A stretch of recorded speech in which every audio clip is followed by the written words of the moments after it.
Middle Eastern situation, the significance of Tuesday's signing, how it will make the Mideast better. Walk us through how this all came about. Why now?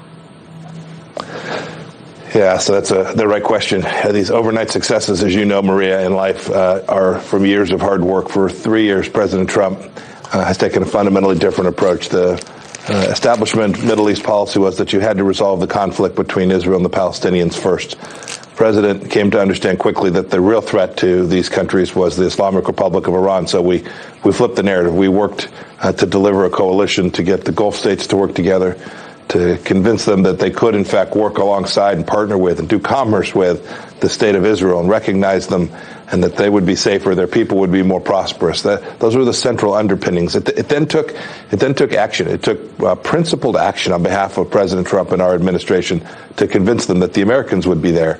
And whether that was the decision to move the embassy to Jerusalem, to acknowledge that the Golan Heights properly belonged to Israel, all things previous presidents had just said were nuts, that you couldn't do. It was against the establishment's vision for how to create stability in the Middle East.